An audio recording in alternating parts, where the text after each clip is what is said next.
What's up, Ragin Nation? How's it going? This is Alex Yu, and you're watching Countdown to TF1. This is just a web series where we're talking about Transformers 1, the Transformers animated feature film, which will be out in theaters on September 20th, this weekend.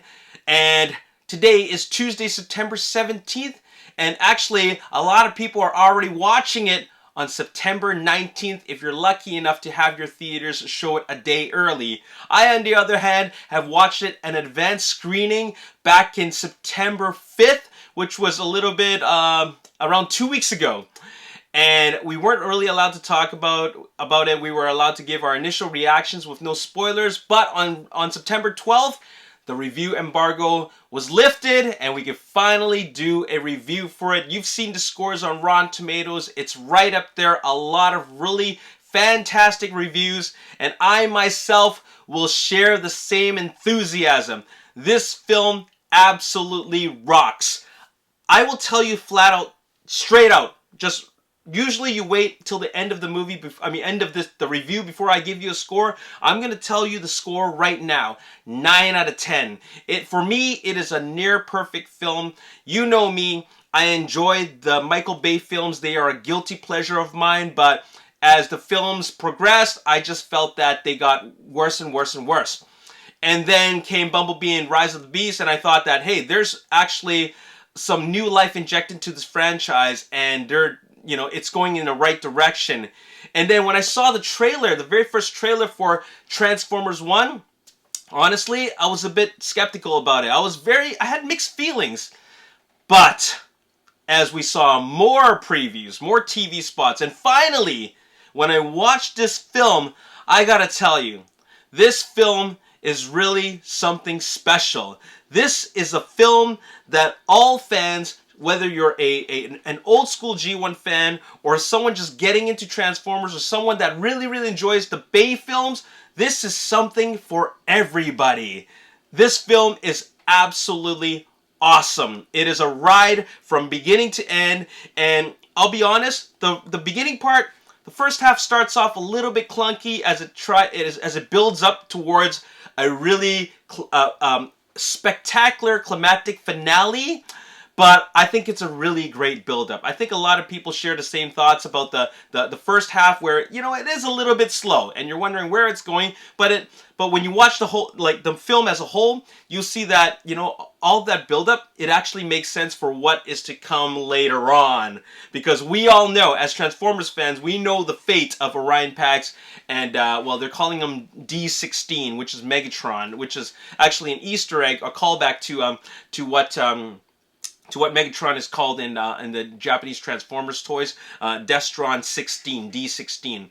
Anyways, so I'm giving it a 9 out of 10. And the main reason why it's not a 10 out of 10 as a lifelong Transformers fan is because I still couldn't get used to the voices. It really took me a while to really accept Chris Hemsworth as Optimus Prime and Brian Tyree Henry as Megatron. It's just something that It didn't quite sit well with me. However, as the movie progressed and the story continues to develop and the characters develop, you kind of accept this new version of the beloved characters. It takes time to get there. You're thinking, oh, this is not my Optimus Prime. My Optimus Prime and Megatron is Peter Cullen and Frank Welker. And I'm just thinking to myself, imagine if they actually got Peter Cullen and Frank Welker as Optimus Prime, and Orion Pax and D16. Oh my God, this film would be absolutely perfect. But that's okay. They want to, they want to change things up, and I accept that now that the film is out and I've watched it.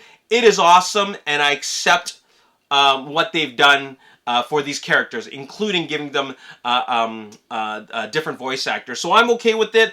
I've accepted it, and it's really not that big of a deal to me. But it was something that when coming out of the theater, I was just thinking, what, it's a near perfect film, but it would have been perfect with those actors. I stand by that. But I'll tell you something, that if there are fans that are not there, if there are Transformers fans that are not fans of G1, they'll think it's fine. And you know what? With that being said, this film is pretty much perfect to me. From the development, and most importantly, the relationship between Orion Pax and D16, that relationship is something that really, it's an emotional ride. There was moments where I almost teared up because I saw where this was going to go, and I saw where it was going, and you could not help but feel so emotionally invested in these characters. I mean, truly, truly emotionally invested, because, like, there was, this is a relationship that was so strong, and then it just gets broken apart just by, another character's motives and another character's opposite motives. You know what I'm saying? And I love, love, love how this story really expands the lore. And and I don't mean in the general sense. It shows you, who was Orion Pax, who was he, who was Megatron, or who was D16. I'm not going to get used to calling him that. I mean, he's Megatron in my eyes. But anyways, who these characters were before who they are now. There was actually a lot going on there. There's a lot of backstory that they covered, and they explain a lot about why they are who they were. And it's very interesting to see this young version of these characters, these young, almost reckless versions of themselves before they became leaders. It's quite a transition, but that is some very, very serious, strong character development, and I really love that about that. The movie is also very, very exciting. Lots of eye candy. I mean, at the beginning, I was thinking this animation style isn't exactly what I was looking for. It felt very Disney, for lack of a better term. The way the animation is, the way that the characters move. But for some reason, it worked. I'm okay with the comedy. I accept the comedy, and it's funny, actually. You got Keegan-Michael Key, and actually all the characters are kind of funny. But Keegan-Michael Key is funny. Scarlett Johansson as lead one, I thought she was great. I think she really, really, really embodied the character, and I think we got four very strong voice actors. And they've just brought these characters to life. And not only do we see these characters for who they are, fully developed, but we get to see Cybertron, and what is Cybertron, and so much history about Cybertron. Cybertron isn't just a planet, it's so much more. And of course we dive deep into the Transformers lore, but they give it to us in a very simplified version where you don't have to, read the comics, you don't have to watch the G1 episode, you don't have to do that. They gave us a condensed version of itself, which actually, I'll take this version. I actually kind of like this version of the lore, and I feel like this is a new canon for me. I love this film so much. I am so excited to see the sequels. Like, they open brand new doors to this franchise. And with regards to, and going back to talking about the visuals, the action is superb. There's a lot of action in this. I mean, it doesn't start off with a lot of action. It kind of builds up, but then there's there's the this race sequence and a train chase, and there's lots of fighting, lots of robot fighting, and boy, will I tell you that the character development, and I'm not just talking about the character development, how one becomes like this reckless character to a leader. I'm not talking about that. I'm talking about the actual physical development and the changes and transformations these characters go through.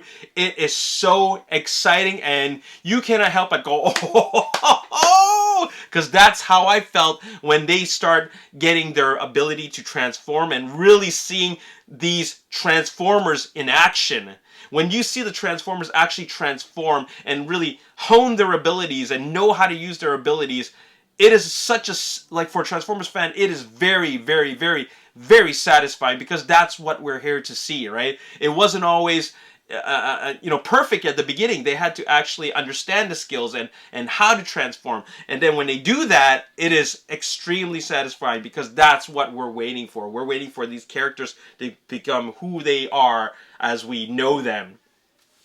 And oh boy, and that brings us to the climactic finale. And I ain't gonna spoil anything, but I'll just tell you that the way they ended it, the way they just had that, the climactic climactic Optimus Prime versus Megatron moment. It was just something that was... I don't think there's a better fight.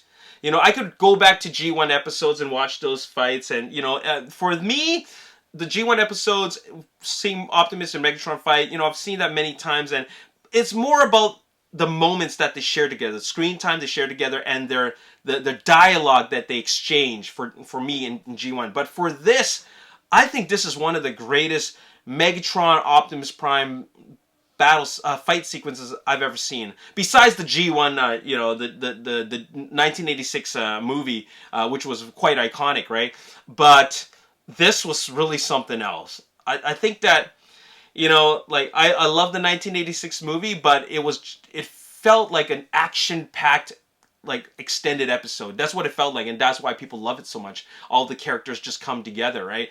But this one was just I think I'm ready to say that this is the best animated film. Like, this is the best Transformers film. This is the best Transformers film as a film. You know what I'm saying? Like, I'm talking about as a film and as a Transformers film, this is the best one. I mean, between the 1986 film and this one, I'd have to go with the animated film. Like, this 2024 film. As a Transformers film, this is the best film. As a live action film, Rise of the Beast for me. Or maybe Bumblebee, I don't know. It's tied between Rise of the Beast and Bumblebee. But in any case, you know, if they're not going with the live action style of animation in Bumblebee and they're giving us this, hey, I'll take this because this was done really, really well.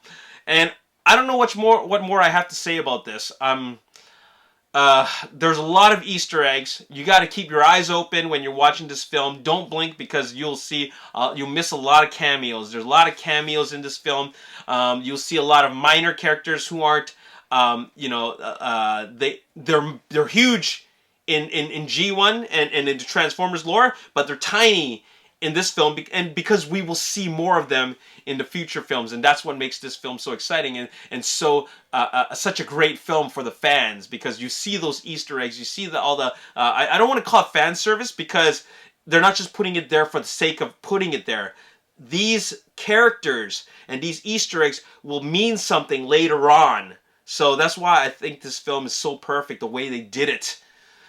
Very well executed film. Like, I could not believe how good it was. I came out of theater just like clapping and just wanting more, and I can't wait to see more. I expect them to open up a brand new franchise. I mean, I would love for them to give us more live action films, but if they just give us these films, I'm still okay with that, because this essentially pleases and satisfies the Transformers fans. All right, because it's just that good.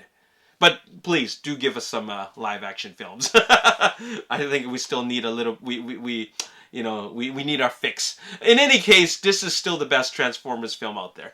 I don't know what more I need to say. It's a 9 out of 10, and I'm gonna give you a spoiler-filled review. I'm gonna watch it one more time because it was almost more than 2 weeks ago since I watched it. I do want to watch it again, hopefully in IMAX or whatever like premium format there is.